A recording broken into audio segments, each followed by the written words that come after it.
Salut à toi qui cherche à payer moins d'impôts. Tu es au bon endroit. Dans cette vidéo, on va voir ensemble comment déclarer tes revenus fonciers.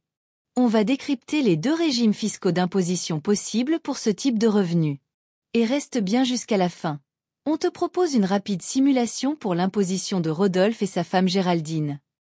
Mais au final, c'est quoi les revenus fonciers? Il va s'agir des revenus issus de location nue, à la différence de revenus de location meublée qui sont imposés différemment. Il peut s'agir aussi bien de revenus générés par des immeubles détenus directement par une personne physique, que des immeubles détenus via une SCI qui est imposée à l'impôt sur les revenus, IR. Les revenus issus d'une SCI à l'impôt sur les sociétés, IS, ne sont pas fiscalisés via la déclaration de revenus. Les revenus fonciers sont à déclarer au moment de l'établissement de la déclaration de revenus annuelle. Pour déclarer ces revenus fonciers, il y a deux options possibles. Soit le régime du microfoncier, soit le régime réel. Les deux régimes ne sont pas cumulatifs.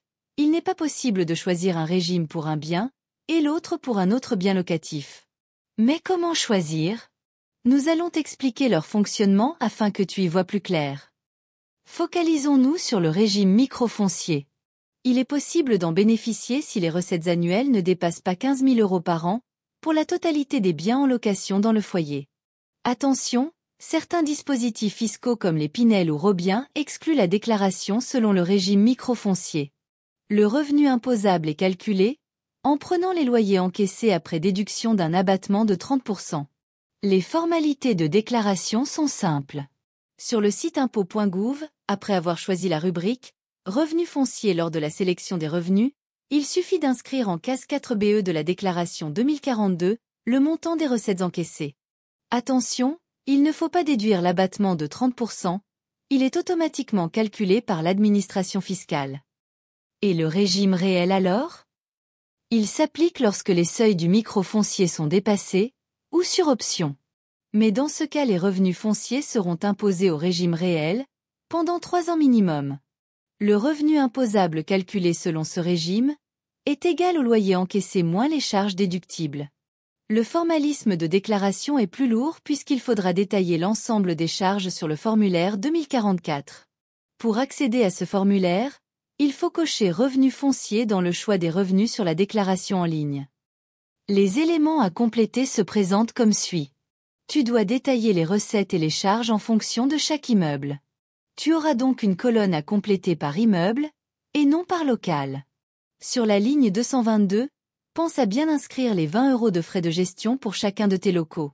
Les loyers et les charges sont à déclarer uniquement lorsqu'ils sont payés. Par exemple, si le loyer de décembre 2024 est versé sur janvier 2025, ce loyer sera à déclarer avec les revenus 2025. Au régime réel, tu pourras donc déduire tes principales dépenses, autrement dit, les assurances, les dépenses d'entretien et réparation, la taxe foncière et tes intérêts d'emprunt. Attention, toutes les dépenses entraînant un changement de structure du bâtiment ou une modification de la surface du bien ne sont pas déductibles. Si les charges sont supérieures aux recettes encaissées, c'est un déficit foncier.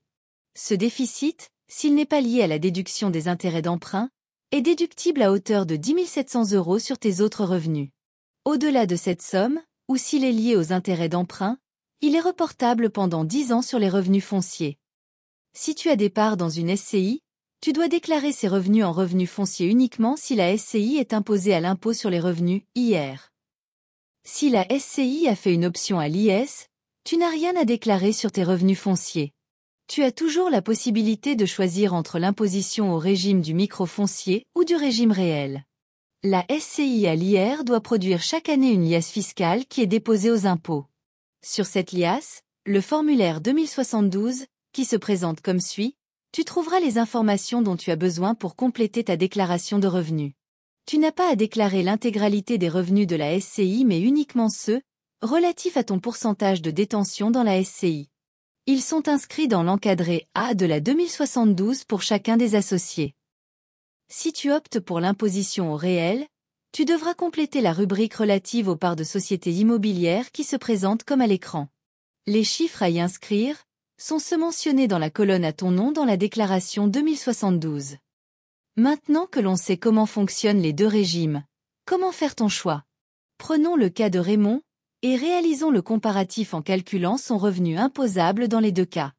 Le loyer encaissé est de 10 000 € pour un local, nous imputons donc 20 € de frais de gestion. L'assurance payée sur l'année est de 250 €. Cette année, Raymond a fait des travaux d'entretien à hauteur de 3 500 €. La taxe foncière est de 800 € et les intérêts d'emprunt sont de 200 €. Le revenu imposable, au régime micro, est donc de 7 000 €, soit 10 000 € de recettes, moins un abattement de 30%. Au régime réel, le montant imposable est de 5 230 €.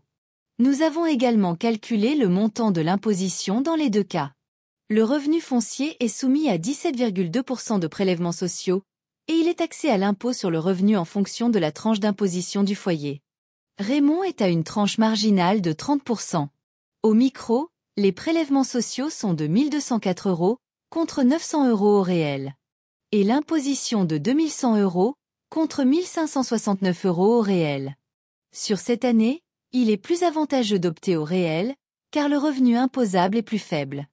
Mais attention, nous avions évoqué le fait que lorsque nous optons pour le régime réel, cette option vaut pour 3 ans. Qu'en est-il? Puisque Raymond ne prévoit pas d'autres travaux les prochaines années? Nous avons donc réalisé un comparatif sur les 3 prochaines années. Le régime réel est plus avantageux uniquement la première année. Sur le cumul des 3 ans, le revenu imposable en micro est le moins élevé. Dans notre cas, Raymond décide de s'orienter vers le régime micro.